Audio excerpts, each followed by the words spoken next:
Hello, everybody. I would like you to finish your Bad Hair Day project at home with whatever materials you happen to have, with whatever paper you happen to have. If you're not crazy about drawing a face with a bad hair day, you could draw animals as well. Any search engine, you'll find that if you type in Zentangle, Zentangle, animals, that there are many examples of this project, but done with animals instead of with a human face. However, if you do want to do the bad hair day, you may draw any sort of face that you wish. The last class that we had, we looked at the anatomy of the face, and specifically, we looked at something called the Reilly mask abstraction, where you start with a circle and you divide it into thirds and then find these different parts of the face. The glabella, which is the trapezoid in between the eyebrows. From there, you find the flat part of the skull, the frontalis, the little dip underneath the nose before the upper lip. If that was helpful for you, well, go ahead and use it. If it wasn't, then don't. But basically, you're going to have some sort of face, animal face, human face, and that face is going to be pretty much left blank. That's going to be our focal point, the area of emphasis. It stands out as being different. Everything around it is going to be covered with lines, textures, shapes. The Zentangle that I'm doing right now is called Paradox, if you remember me showing you that.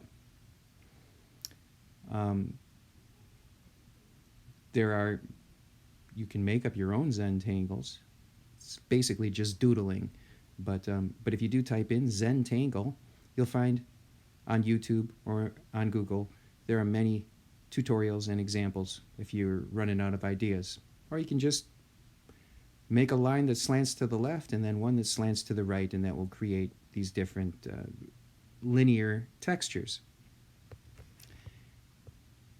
If you have watercolor paint, we were going to add watercolor paint and play around with salt and saran wrap and rubber cement and rubbing alcohol and some of those things that we did last week.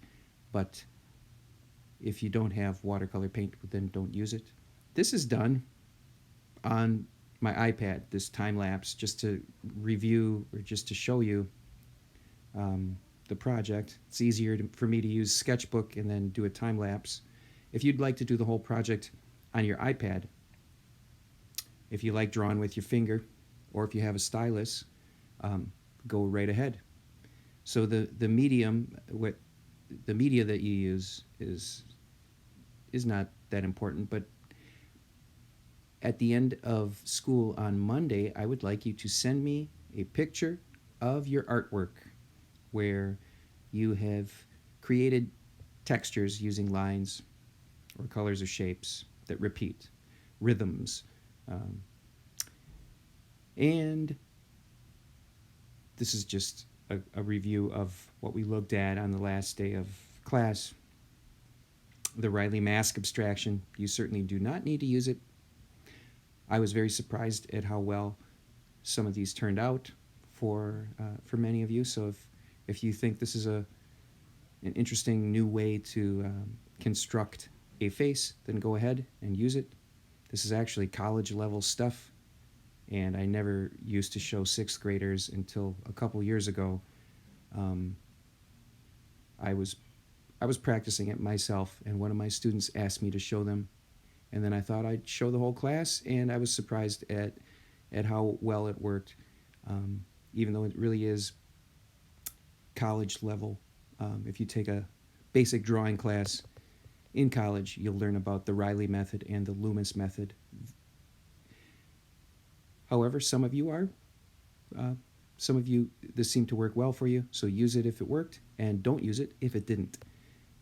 I'm excited to see your Zentangles. I'm excited to see some doodling.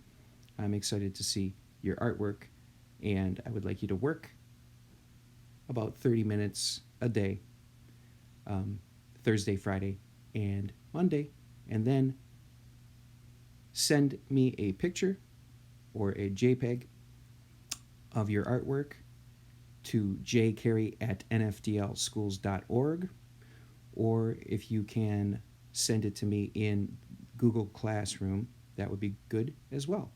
Thank you.